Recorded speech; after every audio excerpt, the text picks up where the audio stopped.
Kila anayezuru mahakama huwa na nia kwamba atapata haki dhidi ya kesi aliyoiwasilisha ama iliyowasilishwa dhidi yake.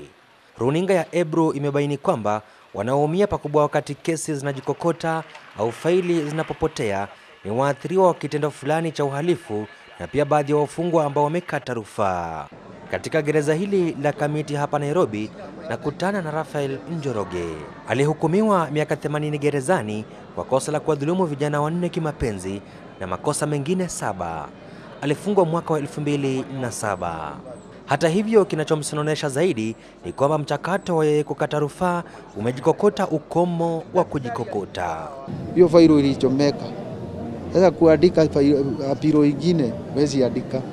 Faili ya Raphael ni mojawapo ya faili zilizochomeka katika mahakama ya Gatundu yapata miaka kama 6-7 iliyopita. Juu ilikuwa 80, sasa imebaki 70. 70 utatoboa namna gani? Anasema kwamba juhudi zake za kuandikia idara ya mahakama barua kuhusu rufaa ya kesi yake bado hazijazaa matunda. Siku ile mtoka alikuwa hapa, akasema ataenda kutengeneza mambo yetu. Tunagoja tu haijaleta majibu. Angetamani sana kesi yake isikilizwe ili aridhike kwamba haki imefanyika. Swali yangu ni tasaidikia wapi? Si yeye pekee. Christopher Onyango ambaye alikuwa seremala kule Gikomba, kicheko chake kinaficha majonzi yake. Okay, sawa. Alishtakiwa kwa kosa la kumvamia wakili George Oraro mwaka wa 2012. Akapatikana na hatia ya wizi wa mabavu. Nikakaa rumande 2012, 13, 14. 15 nikahukumiwa hukumu ya kifo. Onyango ana miaka 56. Nilipoandika appeal ikaniletea namba ambapo my appeal number is 81/15. Tangu hiyo wakati mpaka leo sijaitwa kotini kwenda kusikia apili yangu.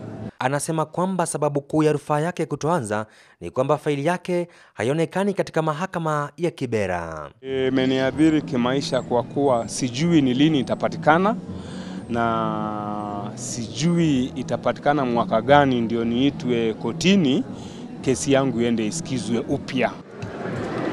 Anayepitia machungu ya rufaa yake kutosikilizwa pia ni Nicholas Njuguna. Nilishikwa 15th January 2009. I was convicted with the offense of robbery with violence, section 296(2) of the Penal Code. And after full trial, after 597 days, I was found guilty by the then Chief Magistrate, Kibera Law Court. I was convicted of 1st of September 2010. Alihukumiwa kifo kwa wizi wa mabavu, lakini jitihada zake za kutaka kesi yake isikilizwe upya hazijawahi kufanikiwa, jambo ambalo hufanya macho yake kuloa milizamu ya machozi. I've tried all my avenues to communicate with the court.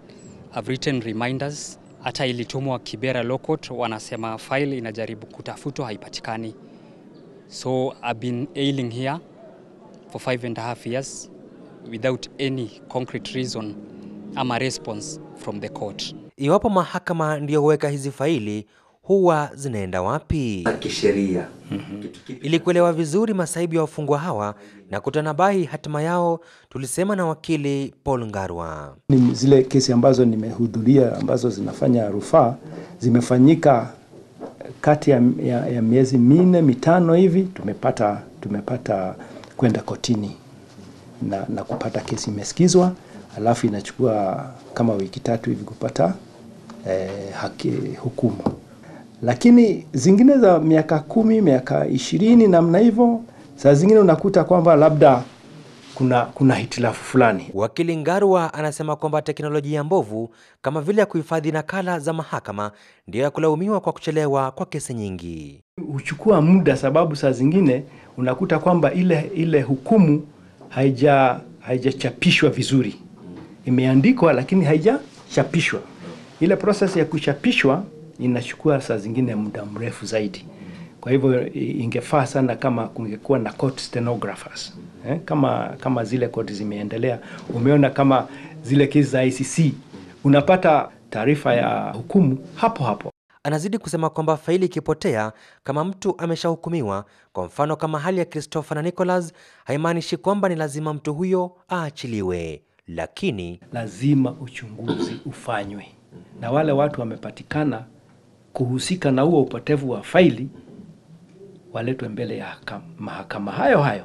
Hatua ya pili ni kuangalia uhaki wa hiyo maneno na kuoda kwamba ama kuamuri kwamba kesi hiyo isikizwe tena, ama kesi hiyo mahakama hiyo hukumu iwe itupiliwe mbali. Kwa hali kama ya Raphael ambaye faili yake ilichomeka kwenye mahakama ya Gatundu, lazima tena skeleton files zifunguliwe, yani faili za dharura, ili muwe mnaenda kotini wakati hatua zinapigwa za kuangalia kwanza chanzo cha huo moto ni nini. Na mimi kwa niaba yao ningeomba Chief Justice Mutunga na registrar waangalie maneno ili waitwe hawa jamaa, waitwe waambiwe kitu gani kitafanyika. Idara ya mahakama hasa katika mahakama ya rufaa ilikuwa na yapi ya kusema kuhusu tetesi hizi? We are proposing to bring judges on special sessions from Malindi, Kisumu and Nyeri to come and supplement the judges in Nairobi. So beginning July this year all through to December this year, we are going to embark on a serious clearing of backlog of criminal and civil appeals in Nairobi by the end of this year.